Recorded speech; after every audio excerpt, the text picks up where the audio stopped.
vous disais l'autre jour que André Barbeau, moi je rends hommage à André Barbeau sur beaucoup de sujets. Sur le fait de ne pas utiliser les signes zodiacaux dans son analyse de concentration planétaire, par exemple. Oui, par exemple. Dans les À aucun moment c'est extraordinaire. Alors qu'aujourd'hui on le fait. Aujourd'hui, l'autre jour j'étais à une conférence de l'association Source. La grande question est de savoir qu'est-ce que ça avait provoqué que l'entrée de Saturne ou Pluton dans tel signe. C'est une astrologie complètement dépassée, ça. Voilà, bon. Quand vous dites dépasser, c'est-à-dire parce que le fait que Barbeau ne l'ait pas utilisé, d'accord, mais est-ce que ça veut dire que c'était vraiment dépassé? Ben, on peut en parler. Là sur ce sujet-là, je crois que vous prenez des risques, parce que s'il y a bien des sujets sur lesquels je peux encore plus attaquer, c'est bien dans ce domaine-là. Hein, bon. Je suis curieux, du coup. Non, mais d'abord, toute l'histoire de l'astrologie, par exemple, tout à l'heure, vous parliez des triplicité. Une triplicité, c'est déjà une invention anti-zodiacale, triplicité. Quand Albus Mazar préfère parler des éléments plutôt que des signes zodiacaux, il y a 1000 ans, c'est déjà de l'anti-zodiacal. Il a complètement dégagé l'astrologie du zodiaque avec sa théorie des grandes conjonctions. Pas vraiment, puisque c'est ce qui fait le point commun de ces les trois signes du même élément, c'est justement d'être du même élément, et donc effectivement la symbolique zodiacale elle part, mais la symbolique de l'élément il reste, et la symbolique de l'élément il y a une interconnexion. Elle se substitue à la symbolique zodiacale. De même quand vous parlez des cardinaux fixes mutables, on se substitue. Quand on dit par exemple que tel signe est fixe de terre, on évacue le zodiaque, on évacue la référence zodiacale. Et d'ailleurs, Jean-Pierre Nicolas, dont je vous parlais l'autre jour, c'est exactement ce qu'il a fait. On évacue la référence mythologique. Ça. Bon, donc finalement, il y a déjà des contradictions à l'intérieur même de l'histoire de l'astrologie, il faut savoir. Et quand vous parlez, par exemple, quand vous dites que telle planète domine tel signe, on évacue également la symbolique zodiacale. On va dire que telle planète est dominée par Mars ou Saturne, et plus parce que c'est tel signe, etc. C'est ça les récents travaux, je sais pas, par exemple Didier Béthune et sur l'astrologie contemporaine ou ce genre de choses, que le signe n'est plus lié, la présence du signe n'est plus liée à la symbolique zodiacale, mais par rapport aux maîtrises et au détriment qu'il y a à l'intérieur du signe. Oui. Si vous faites l'addition de les triplicités, les quadruplicités, les domiciles, voilà 3 armes qui évacuent la symbolique zodiacale. Bon, donc, et ça c'est pas à dire, même déjà chez Ptolémée, dans les tétrabiles on parle de ça. Bon voilà, donc vous voyez bien que le zodiaque n'est l'affaire que des astronomes. Parce que les astronomes, eux, ça leur sert pour situer les planètes. Mais encore, vous parlez de Ptolémée, mais si on regarde d'autres, je sais pas, Maxime, Vétus Valence, oui, on parle des signes du zodiaque et d'une symbolique zodiacale. Mais il y a un débat là-dessus, mais on ne va pas discuter là-dessus. Mais vous êtes d'accord que ça existe, ce que je viens de vous dire? Oui. Bon, alors voilà, et donc ça permet à l'astrologue de ne plus parler du zodiaque, point final. Bon, c'est tout. Si vous ne voulez pas le comprendre, c'est une évidence. Historiquement, c'est une évidence. Maintenant que j'ai jamais dit que cette symbolique zodiacale avait disparu. Elle n'a pas disparu, on le sait très bien qu'elle n'a pas disparu. Elle a surnagé, elle a survécu, elle a survécu dans l'astrologie populaire, elle a survécu dans l'astronomie. Bon, voilà. Mais globalement, et Barbeau ne fait qu'aller dans ce sens-là. Voilà. Bon. Et le tort d'André Barbeau, c'est évidemment d'avoir pas compris qu'entre l'astrologie mondiale et l'astrologie individuelle, il y avait quelque chose qui faisait la jonction. Barbeau n'a pas compris le rôle des transits. Il n'a pas compris ça. Il y a eu un blocage à ce niveau-là. Ici, il y a quand même toute une réflexion sur le cycle de Saturne de 7 ans, 7, 7, 7, 7, de Jupiter 3, 3, 3, 3, ou même de Uranus et de Uranus, quoi. 41 ans, ce serait la crise de la quarantaine. Oui, non, mais ça, non, mais d'accord, mais ça, c'est à partir. En plus, le problème, c'est que c'est même pas un transit c'est même pas des transits, c'est un rapport, c'est le retour de la planète sur sa position natale. Bon, voilà, bon, effectivement. Mais par contre, utilisez votre système par carré, opposition et conjonction. Oui, mais ça d'ailleurs, à ce sujet-là, moi, vous m'avez évoqué le nombre d'aspects, je crois que c'est inacceptable. Il est évident que la division par 4 est fondamentale. Le mois est divisé par 4, les saisons sont divisées par 4. Bon, alors vouloir ajouter des divisions, même la division par 3 me paraît absolument inacceptable. Hein, il y a effectivement, d'ailleurs, la Lune, c'est un système par. Le système, la cyclicité est une notion par 4. Hein, tout le reste, c'est du pipeau à côté. Pourquoi plus par 4 que par 3, par exemple? On vient de vous le dire. Premièrement, parce que le cycle lunaire, c'est un cycle à base 4. Hein, bon, simplement. Il y a nouvelle lune, pleine lune, demi-lune, etc. La notion de trigone, elle n'existe pas dans le cycle lunaire, à ma connaissance. Bon. Et on parle de lune gibbeuse ou de lune. Bon. Je ne sais plus c'est quoi il y a un nom de lune entre croissante et pleine lune. Oui, mais d'accord, mais pourquoi vouloir faire compliqué quand on peut faire simple? Bon, il y a 4 saisons, il y a. Et d'ailleurs, Barbeau lui-même, lui, il travaille sur un système binaire, alors donc c'est encore plus simple. Hein. Conjonction, opposition, etc. Et encore. Bon, donc, moi je sais pas, vous essayez de valider des trucs que vous avez appris comme ça. Non, il est clair qu'il faut passer à la division par 4, qui est déjà extrêmement valable. Tout à l'heure, on en a parlé, on a commencé notre explanation là-dessus. Je dit, soyons clairs, parce que vous comprenez, mon cher Dominique, que moins vous êtes clair dans votre exposé, plus ça fait problème. Et votre exposé, il est forcément cafouilleux, votre exposé. Il est cafouilleux. Moi, mon exposé, quand on l'écoute, c'est très clair, c'est très simple. Vous, c'est cafouilleux. Alors, quand c'est simple, quel est l'avantage? Tout à l'heure, vous me parlez de preuves. Quand vous avez un exposé qui est simple, ça permet des tas de corrélations avec d'autres domaines, avec d'autres disciplines. Donc, donc la démonstration, c'est intéressant parce que, voyez-vous, là, je ne veux pas faire un psychanalyse, mais c'est un problème de sociologie. Quand une discipline est en phase avec d'autres disciplines, elle n'a pas les mêmes problèmes de positionnement que quand elle est toute seule. Voyez-vous? Parce que quand vous êtes complètement intégré dans un ensemble de connaissances, vous n'avez même pas besoin de faire vos preuves. Vous êtes intégré dans un ensemble. Et le grand problème de l'astrologie, c'est qu'elle n'est pas intégrée dans cet ensemble parce qu'elle s'est complexifiée, etc. Donc déjà, je vous ai répondu. D'ailleurs, j'ai fait un exposé là-dessus. Analogie. La démarche est analogique. Il faut développer l'interdisciplinarité. C'est fondamental. Du moment que vous êtes dans l'interdisciplinarité, il y a des problèmes qui ne se posent pas de la même manière. Et je vous assure que l'exposé que je viens de faire tout à l'heure, il est facile à comprendre, il est facile à suivre, il est facile à appliquer.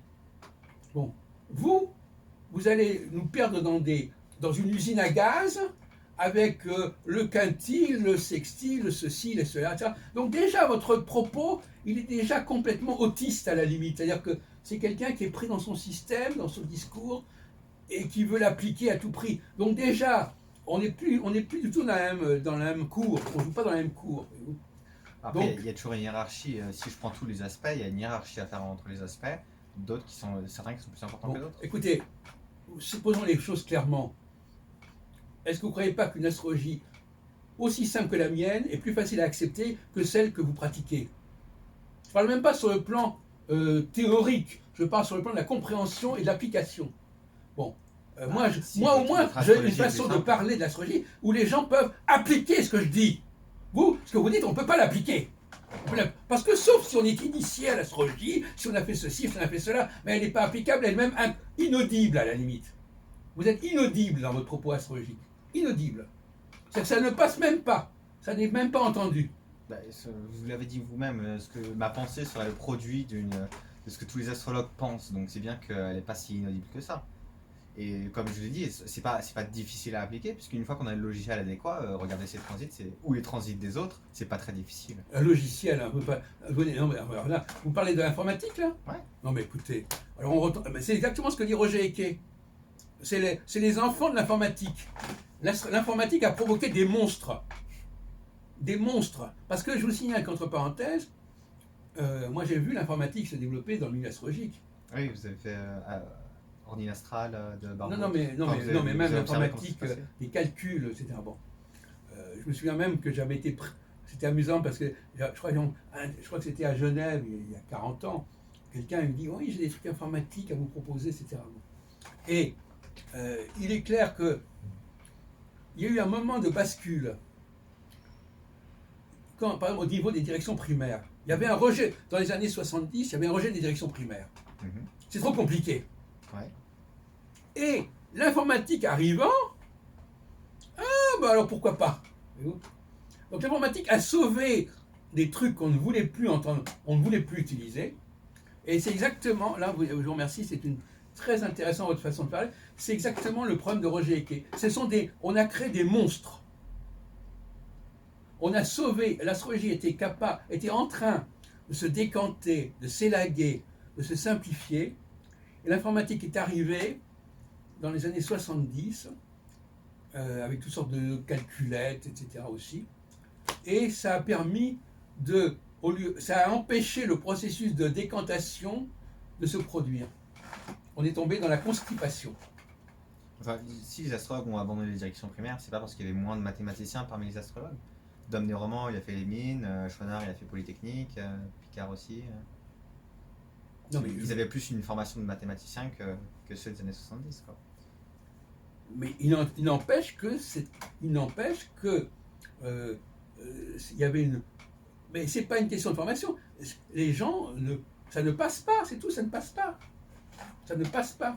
Bah, ça passe pas parce que c'était trop difficile à faire. Alors que c'est vrai qu'avec l'informatique, Bah, on peut écoutez, avoir les non mais résultats. alors, du moment que vous utilisez l'argument informatique, moi, j'arrête la discussion. Hein.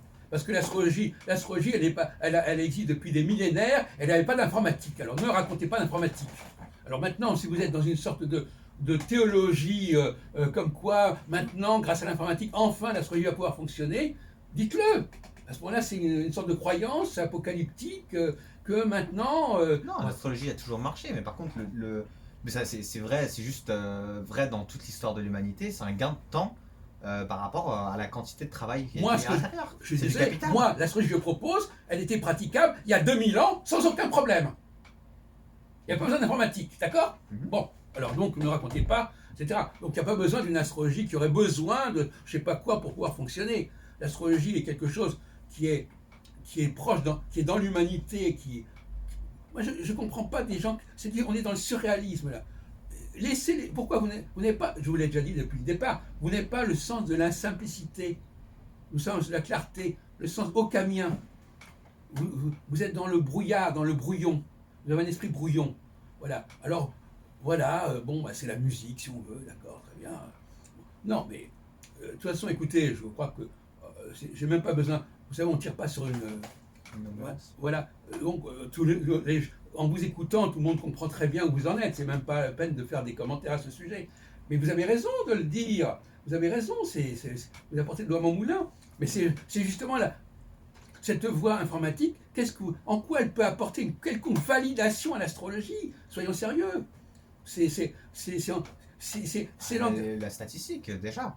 Faire les travaux de Michel Gauquelin serait beaucoup plus facile maintenant qu'à son époque. Mais Michel Gauquelin n'a jamais validé en quoi que ce soit les travaux en question. Moi, je connais bien Michel Gauquelin. Et d'autre part, à ce propos de Michel Gauquelin, puisque vous en parlez,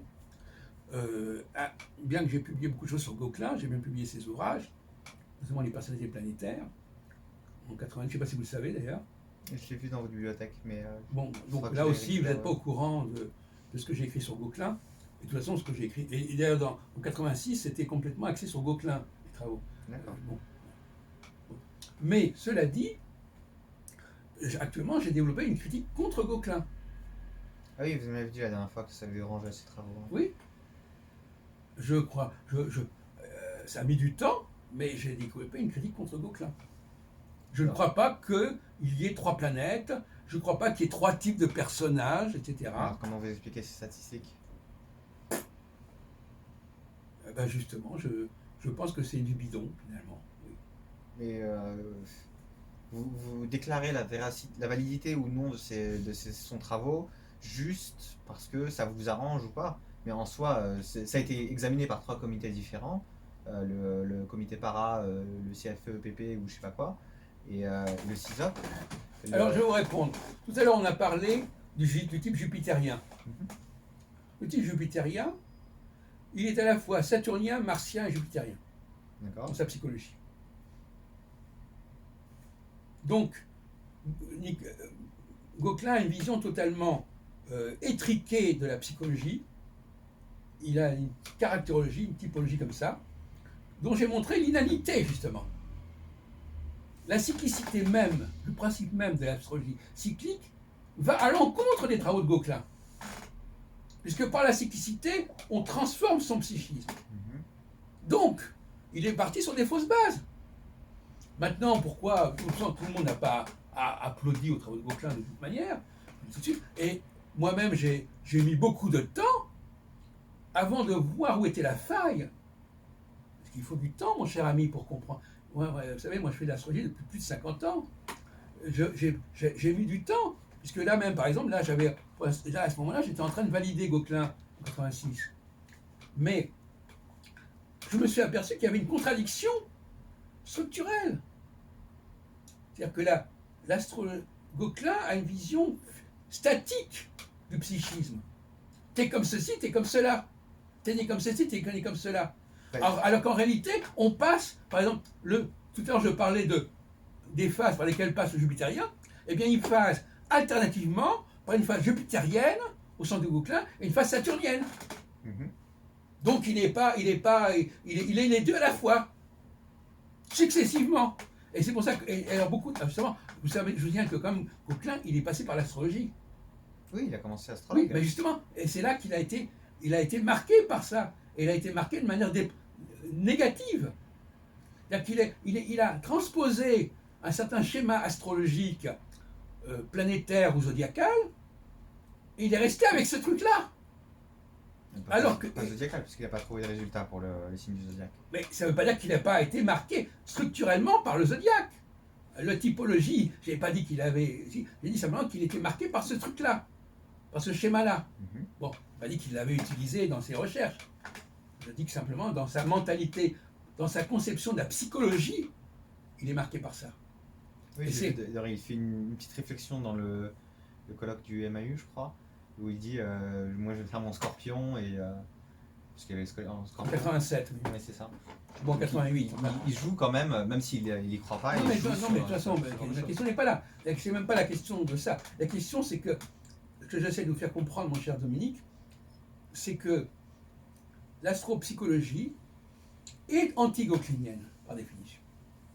Il y a une contradiction entre les travaux de Gauquelin et l'astropsychologie cyclique. Dans ses travaux, notamment sur Mars, il y a l'idée préconçue que c'est le caractère qui va pousser certains sportifs justement à réussir mieux que les autres. Mais finalement, le truc de son travail, c'est pas une astrologie, une astropsychologie, comme vous le dites, c'est une astrologie de l'événement. Parce que j'aurai Mars en maison 12 et en maison 9, j'ai plus de chances de finir sportif de haut niveau. Alors, vous avez cité Geoffrey Dean, Mhm. qui a fait une excellente critique des travaux de Gauquelin, entre parenthèses. Et il a montré que pourquoi ça pouvait fonctionner, etc. Il a expliqué. Moi, ça ne m'a pas convaincu. Ce qu'il dit, c'est que les parents de ces sportifs auraient été au courant, grâce à des almanachs astrologiques, que la position de Mars en maison pouvait favoriser ou non une carrière, et auraient déclaré à la mairie de naissance. Oui, de toute façon, moi je cherche, de toute façon, ça ou autre chose. Mais effectivement, il y a des choses qui ont fait. Bon, alors, de toute façon, Surtout qu'avoir Mars en maison 12, qui voudrait avoir Mars en maison 12 quand on connaît la théorie astrologique à ce niveau-là? alors, peu importe, moi je ne suis pas en train de défendre les travaux de Geoffrey Dean. Je dis simplement, ne cherchez pas à sortir du problème. L'astropsychologie implique. Alors, oui, je vais préciser les choses comme ça. Toute idée d'astrologie ne peut pas avoir une conception figée de la psychologie. Par définition, il y a des évolutions, il y a des passages, il y a des alternances, il y a des cycles. Gauquelin est resté à une idée figée de la psychologie. Et d'ailleurs, entre parenthèses, ses travaux n'ont jamais traité de la psychologie, même si dans ses préfaces, d'ailleurs c'est assez amusant parce que dans ses préfaces, il fait parler des gens, professeur Picardy ou je sais pas quoi, sur la psychologie, Et lui, ses travaux n'ont rien à voir avec ça. Donc c'est une espèce d'imposture. Il met en avant la chronologie, ceci ou cela, des animaux, par exemple, qui fonctionnent en rapport avec voilà, les mollusques, etc. Et c'est pas du tout son travail. Donc là, déjà, il y a un problème. Mais non, mais c'est intéressant. Donc je vous le dis très clairement, les astrologues n'auraient jamais dû accepter les travaux de Gauquelin. Mais comme il y a beaucoup d'astrologues qui ont une vision statique, par exemple, je vous donne un exemple.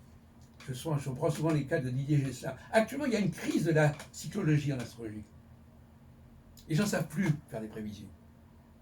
Donc, ils préfèrent avoir une idée statique du thème astral, de la psychologie. Hein, moi, c'est ça qui fait la différence. Moi, je suis dans le système cyclique. J'ai une cyclicité qui est très facile à utiliser, très facile à comprendre. Bon. Beaucoup de gens aujourd'hui ont renoncé à ça.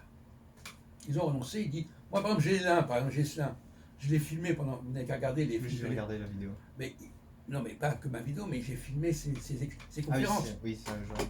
Conférences sur la carrière de certains chanteurs, chanteuses.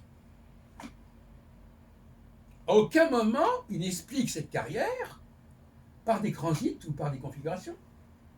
Tout est dans le thème natal. Vous vous rendez compte? Un ami Barbeau, entre parenthèses, bon, qui a maintenant 75 ans, etc. C'est extraordinaire. Vous faites de la biographie sans faire intervenir une quelconque cyclicité. Bon. Voilà.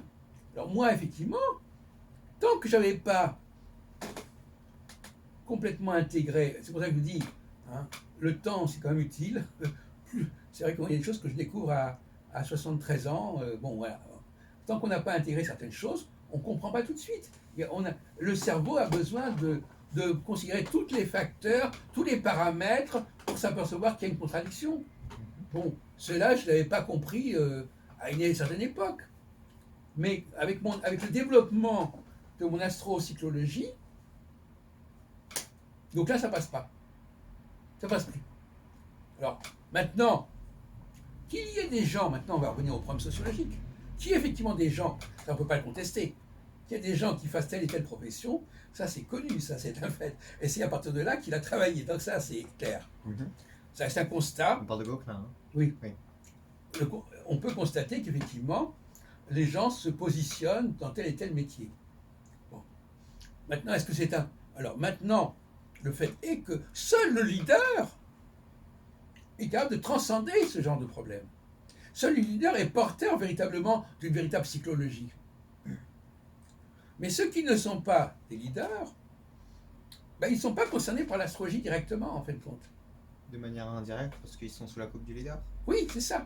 Mais le leader, par exemple, prenons les cas d'un chef de gouvernement. Il dit, toi, tu seras ministre de l'Intérieur, toi, tu seras ministre des Sports. OK? Voilà. On répartit les tâches, les portefeuilles. Oui. Voilà. Mais ça, on vous force à vous occuper de tel et tel dossier. Voilà. Et bien, c'est dans cette espèce de problème qu'est tombé, malheureusement, Michel Gauquelin. Il a constaté un fait, effectivement, qu'il y avait une distribution des dossiers entre, voilà, que telle personne fait telle ceci, etc.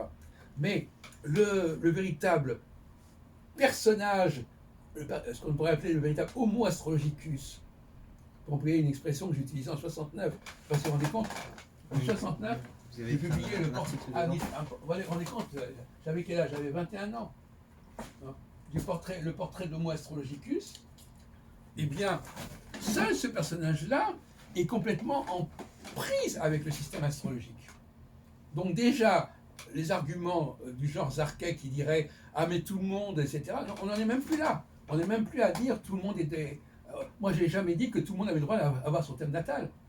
C'est plus du tout ce que je dis. Bon. Je dis que non, je dis ça non. Et je dis non plus que les professions qu'a étudié Gauquelin, ben, il les utilisait avec une certaine optique qui carrément est une sorte d'optique presque astrologique au sens classique du terme, c'est-à-dire qu'il a transposé ses études, il a un peu fait comme Nicolas.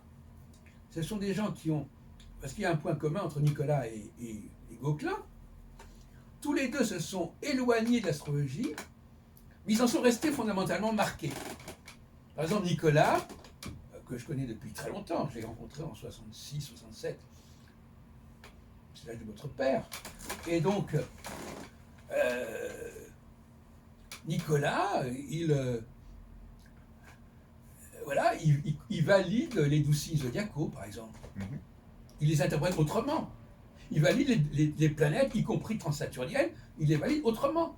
Mais il reste dans le schéma. Il valide même les maisons, et autrement. Et même les aspects, et autrement. Ce qu'on appelait tout à l'autre jour le structuralisme apologétique. C'est-à-dire que j'essaye de valider tout, mais Sophie Guinard d'ailleurs aussi, qui est un élève de Nicolas. Patrice Guinard, c'est un élève de Nicolas? Ah, bah, totalement. Je savais pas. Ah, totalement. Il a été formé par Nicolas. Il y a des photos de séminaires, je pourrais vous montrer, où il participe au séminaire de Nicolas, etc. Donc, non, il n'a jamais caché, comme Yves Lenoble, d'ailleurs. Ah, d'accord. Yves Lenoble est... Et est-ce qu'il se considère comme conditionnaliste, du coup ou... Enfin, en tout cas, ils sont passés par Nicolas et ils ont été conditionnalistes. Yves Lenoble est un conditionnaliste, à la base. D'accord. Guinard aussi. Bernard Blanchet aussi, Richard Pellard aussi, etc. Bon, c'est important tout ça. Bon. Et donc, Nicolas a gardé toute une structure, et Gauquelin aussi, d'une certaine manière. Hein, il a pris ses distances par rapport à l'astrologie, mais en même temps, il a essayé d'en valider certains éléments. Essayer, ce n'est pas le mot qui convient. En tout cas, il est parvenu à en valider certains éléments, avec une conception quand même aussi, même si, bon, il peut y avoir des variantes, des nuances par rapport, hein, mais malgré tout, il est prisonnier d'un certain carcan, d'un certain schéma astrologique, voilà, alors qu'il ait remplacé les 6 zodiacaux par les 5 planètes, qui au départ étaient 3, puis on a rajouté 2, etc. Moi j'appelle ça le quintet. Parce qu'il y a 2 quintets en astrologie. Vous savez quels sont les 2 quintets? Il y a celui de Gauquelin, alors avec Mars, Jupiter, Saturne, Lune et Vénus. Ouais. Et quel est l'autre quintet? Non, c'est une plaisanterie. Quintet des Lentes, Jupiter, Saturne, Uranus, Neptune et Pluton. Voilà, le quintet de Barbeau. Donc ils ont chacun leur petit quintet. Barbeau a son quintet de Jupiter à Pluton, et Gauquelin a son quintet jusqu'à Saturne, parce qu'il s'arrête là. Bon, voilà, très bien. Voilà, moi, ça vous fait plaisir parce que là, on est dans la musique. Oui, j'aime bien. C'est amusant. mais voilà, voilà. Donc, ils ont effectivement, ils ont retravaillé certaines de notions, ils les ont reformulées, ils ont repositionné. Mais le grand problème par exemple, pourquoi Gauquelin s'est jamais intéressé au transit, par exemple? Il n'a jamais travaillé sur les transits. Si, il l'a fait une fois. Il voulait prouver que la thèse de Schoenhardt était mauvaise. On meurt plus souvent que quand Saturne et Mars arrivent sur le Soleil ou la Lune. D'accord. Bon. Ben, en tout cas, il n'a pas insisté sur la question des transits. Et à mon avis, il aurait pu trouver. Par exemple, ce que je dis aujourd'hui, c'est pas quelque chose qui dépend des connaissances actuelles. Ça aurait pu être trouvé il y a 50 ans, ça aurait pu être trouvé il y a 100 ans, ça aurait pu être trouvé il y a 1000 ans. Et d'ailleurs, de toute manière, l'astrologie n'a pas besoin des astrologues pour exister. Ben, il faut quand même la faire vivre. S'il n'y a plus d'astrologues... Mais non, et les gens le vivent en eux-mêmes. Ah, c'est amusant ce que vous dites là. Ben, oui, enfin, l'astrologie n'a pas besoin des astrologues pour fonctionner. Oui. Mais en tant que connaissance humaine... Mais non, parce que c'est quelque chose à l'intérieur. Si on fait un autodafé de tous les livres d'astrologie, l'astrologie disparaîtra. Pas du tout. Puisqu'elle est en nous. C'est simplement le discours qui peut disparaître, mais pas la réalité. Le jupitérien que je suis, il n'a pas besoin de l'astrologie pour vivre l'astrologie. Pas besoin du tout de ça. Enfin, votre thèse, c'est qu'on peut si on détruisait tout discours sur l'astrologie, on pourrait la redécouvrir. Non, même pas. On la redécouvrirait pas, mais on la vivrait tout simplement.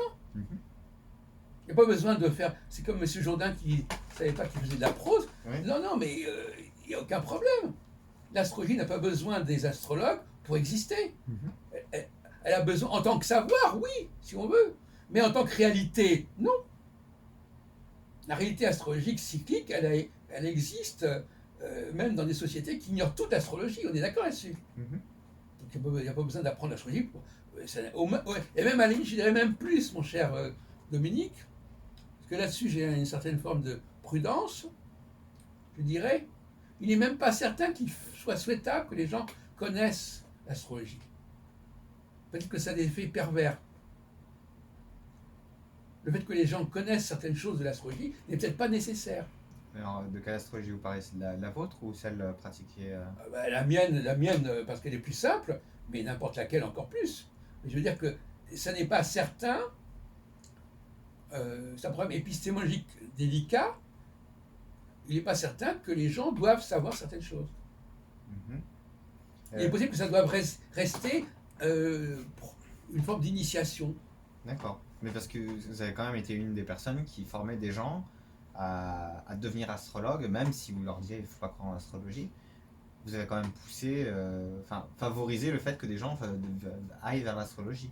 Qu'est-ce que vous en pensez de ça? Mais je suis d'accord. Mais je dis que, paradoxalement, plus j'arrive à une astrologie qui me paraît de plus en plus emprise sur la réalité, plus je me pose la question de savoir si c'est bon de le dire aux gens. Parce que tout simplement, sur le plan sociologique, j'ai travaillé beaucoup sur le problème du mimétisme, sur le problème du déni, et que dans l'épistémologie des sciences sociales, l'objet qui apprend ce qu'on dit de lui, c'est un problème. La différence entre les sciences dures et les sciences molles, c'est ça. Quand je parle d'un objet qui ne comprend pas ce que je dis, il n'y a aucun problème. Mhm. Mais s'il comprend ce que je dis, il peut réagir. Ah, il va adapter son comportement. Du coup, Il peut réagir, il peut refuser. Ouais. Et donc il y a un problème. Il y a un problème de déontologie. Est-ce que je dois dire aux gens, peut-être que ça ne change rien du tout, mais en même temps, de toute façon, ça changera quelque chose parce qu'il y a des gens qui diront, mais moi je veux ceci, moi je veux cela, moi je veux être comme lui, etc. C'est le problème du mimétisme cher à René Girard. Donc, dans les sciences sociales, la question elle se pose de savoir ce qu'on doit dire et ce qu'on ne doit pas dire. Parce qu'il y a après une différence entre votre astrologie qui ne concerne que les leaders et l'astrologie telle que tout le monde la connaît, où je pense que chez vous, il y a une sorte d'effet d'hypnotisme chez la personne qui regarde son thème natal et qui finit par dire oui, je m'y reconnais, et peut-être avant d'en avoir connaissance ne se comportait d'une telle manière, mais en ayant pris connaissance de son thème natal, finit par vouloir s'y conformer. Non, mais je dirais presque, en développant un paradoxe, mon cher, c'est que l'astrologie, la vraie astrologie est plus dangereuse que la fausse astrologie. D'accord. Pourquoi? Parce que si on dit aux gens des choses fausses, ça ne va pas marcher, de toute façon. Je veux dire qu'il vaut mieux, de certaine manière, l'ignorance ou la méconnaissance peuvent être préférables à la connaissance. Par exemple, si je dis à une certaine... imaginons par exemple que moi-même, à la limite, mes parents me disent, toi tu es un petit jupitérien, tu peux faire ceci, tu peux faire cela. Mhm. Est-ce que ça aurait été une bonne chose que moi je le sache par avance, ce que j'allais faire, ce que je devais faire, ce qui allait m'arriver et comment j'allais fonctionner? Est-ce qu'il ne fallait pas mieux me laisser dans l'erreur, ou dans l'expectative, ou dans l'ignorance, et dire on verra bien ce qui va se passer? Là, je vais prendre un autre exemple. Ça dépend, parce que ça peut aussi vous faire gagner du temps. Bon, on va discuter de ça calmement. Prenez un autre exemple dans le domaine du racisme, par exemple. Si vous voulez prouver quelque chose, si vous dites par exemple, les gens qui se ressemblent s'assemblent, que ce soit les femmes, que ce soit n'importe quelle catégorie. Est-ce qu'il ne vaut pas mieux dire, on va tout mélanger, et on va voir si les gens se retrouvent, plutôt que de leur dire à l'avance. On regarde la population, on dit, moi je vous dis, tel groupe va se former avec uniquement des gens comme ça, tel groupe va se former avec uniquement des gens comme ça. Mais je ne vais pas le dire à l'avance, et je ne vais même pas le déterminer. Je mélange tout, et je dis, on va voir comment les choses vont se construire. Oui. Voilà. Eh bien, donc sur un point de vue, vous parliez tout à l'heure de démonstration, voyez-vous, ça devient très compliqué. Parce que il faut que les choses apparaissent d'elles-mêmes, se fassent, s'apportent d'elles-mêmes. Si vous commencez à tenir un certain discours, vous faussez l'expérience. Donc faites attention, quand vous parlez d'expérimentation, de validation, c'est pas si simple que ça. hein. Donc, on peut observer, moi je m'intéresse beaucoup au déni.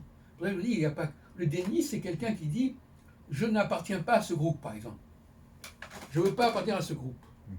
Alors il dit, je n'appartiens pas à ce groupe. Et on lui dit, mais si vous y appartenez, et en réalité, oui, vous fréquentez ces gens-là, ah non, non, non, etc. Bon. Donc on est dans le déni. Dans le domaine des sciences sociales, la place du déni, la place du mimétisme, la place de l'imitation joue un rôle perturbateur considérable. Dans les deux sens, parce que quelqu'un, par exemple, imaginons par exemple que quelqu'un veuille faire semblant qu'il est jupitérien, en disant voilà, j'ai lu M. Albron et je me conforme, etc. Et il va dire voilà, quand il y a Jupiter, etc. En réalité, il n'est pas du tout comme ça. Mais il va. S'il arrive en situation de pouvoir. Comment? Si un jour il arrive en situation de pouvoir. Et si en plus un jour il arrive en situation de pouvoir parce qu'il a lu votre astrologie Oui. et que par mimétisme, justement, il voulait se retrouver Oui. dans cette situation, bah, de fait, il sera jupitérien à ce moment-là. Non, il ne sera pas de fait, mais vous comprenez bien que ça fait partie des problèmes qui peuvent se poser. Dans tous les dès qu'il y a une connaissance quelconque, dans le domaine du social, il peut y avoir des perversions de ce type. Il ne faut pas l'ignorer. Mais il y a aussi des moyens de s'en apercevoir. Moi, je suis un spécialiste des contrefaçons, donc je peux montrer qu'il y a des faux comportements, des gens qui sont passés pour ce qu'ils ne sont pas, etc. On en parlait avec le noble, etc. Donc il y a des tas de façons de démasquer les impostures. Hein, c'est pas si facile comme ça de raconter n'importe quoi et se faire passer pour ce qu'on n'est pas. Mais il est certain que plus vous donnez des détails, par exemple, moi j'ai donné tout à l'heure beaucoup de détails, c'est vrai que ça donne matière à de l'imposture. Quelqu'un peut dire, voilà, et puis il vous racontera n'importe quoi. Il dira, oui, de telle année à telle année, m'est arrivé ceci et cela. Mais c'est comme ça. Voilà. J'ai une question. Par rapport à ce que vous disiez tout à l'heure, c'est que vous ne voulez pas rendre votre astrologie publique, forcément. Mais est-ce que vous n'avez pas peur qu'en essayant de la garder entre milieux fermés, elle ne se transmette pas? Est-ce que c'est pas mieux justement de la rendre publique pour que la transmission soit plus facile? Vous n'avez pas compris. Il ne s'agit pas de la rendre, il s'agit de la rendre publique dans un groupe de spécialistes. Oui. Il ne s'agit pas de ne pas la rendre publique. Mhm. Bon. Il s'agit simplement. Moi, je travaille beaucoup sur la théorie des groupes. Non. Le groupe des spécialistes de ce sujet-là doivent constituer une société en elle-même. Mhm. Mais ils n'ont pas forcément à donner ces informations en dehors de leur groupe. C'est ce que j'appelle la théorie de l'entre-soi. Ce qui est vrai, ce qui est valable dans l'entre-soi, même au niveau médical, il y a un entre-soi médical. Oui. Des choses qui ne sont pas à dire aux malades. Ben, c'est pareil. C'est-à-dire qu'en effet, rien. Tout à l'heure, je vous donne un exemple qui va vous amuser. France Culture, par exemple. Moi, actuellement, j'ai fait des articles à ce sujet. J'ai dit, il y a un entre-soi féminin qui s'est imposé. Mhm. C'est-à-dire que ce qui devrait être réservé à un certain discours interne est présenté comme un discours général. Voilà. Rupture de l'entre-soi. Donc vous voyez bien que l'entre-soi, c'est une des menaces, c'est une des pires menaces de notre société, la perte de l'entre-soi. Il faut respecter l'entre-soi. Et les choses qui ne sont pas à dire publiquement à tout le monde, dans aucun domaine. Dans aucun domaine. Chacun doit rester sur son entre-soi dans le groupe auquel il appartient. S'il n'est pas conscient qu'il appartient à un certain groupe, alors là, il y a un problème. Le type qui est complètement isolé, là, il va faire n'importe quoi. Mais il faut dire, voilà, je suis dans un entre-soi de gens qui travaillent sur un certain sujet, je dois en discuter avec ces personnes-là, Mhm. je n'ai pas à en parler en dehors de ce groupe-là, de ce milieu-là. C'est amusant parce qu'on retrouve le mot milieu, qui est un mot justement qu'utilisait Yves Le Noble, arbre généalogique du milieu astrologique. Et justement, je lui rappelais gentiment dans une de mes vidéos que moi j'avais publié, attends, où est-ce qu'il est ce numéro de grande conjonction, que j'avais publié un des 3 numéros, voilà, c'est celui-là, le milieu des astrologues. 70. Est-ce que vous croyez qu'il l'a signalé dans son arbre généalogique? Non, je pense pas. Et pourtant, est-ce que vous lisez là? Psychosociologie des groupements astrologiques par Yves Le Noble. Il ne cite même pas ce texte. Un propre texte. Comment? Bah après, je sais pas, c'est peut-être juste qu'il voulait pas voulait pas trop se casser la tête à écrire son article. Et, Non mais, avec sa photo. Donc voilà, donc finalement, il fait un article. Non mais je veux dire que, de toute façon, c'est inénarrable. C'est-à-dire que parler d'Yves Le Noble, c'est un poème. C'est-à-dire que c'est extraordinaire. Il y a un ouvrage qui s'appelle Le milieu des astrologues. Le milieu, c'est un mot qu'il emploie lui-même dans son article. Et il ne cite même pas ce texte-là, auquel il a participé en 78. Vous voyez le personnage? Effectivement. Vous croyez que ce que je suis en train de révéler actuellement sur les absences et les carences d'Yves Le Noble, vous croyez que ça n'aura aucun impact? Moi, je crois que ça sera grand, mais c'est extraordinaire. C'est extraordinaire. Il ne parle même pas d'un truc auquel il a participé. Il ne parle pas de Trigone, il ne parle même pas de Aquarius, il parle des actes de colloque, il ne parle même pas de Aquarius sous la nouvelle ère du Verseau. Enfin, je veux dire que, on ne sait pas, il a vécu sur une autre planète. Par exemple, à un moment donné, il parle des deux fédérations. Il dit, il y a eu la fédération Daniel Rousseau, il en parle ça. Il dit, il y a une autre fédération, mais il dit même pas ce qu'ils ont fait. Hein, il n'était pas là. Donc, quand il n'est pas quelque part, ça n'existe pas. Mais là, il était là. En plus, d'un côté, alors il a deux problèmes en même temps. Quand il n'est pas quelque part, ça n'existe pas. Et quand il était là, il n'a pas envie d'en parler. Hein, franchement, il faut moi, je trouve ça très amusant, très franchement. Mais il faut quand même réfléchir à ça. Hein, bon, donc ça c'est vraiment le gag absolu. Là, hein. Franchement, là, ça vous a secoué ce truc-là. Je l'ai pas pris d'ailleurs. Mais si, vous l'avez. Ah, d'accord.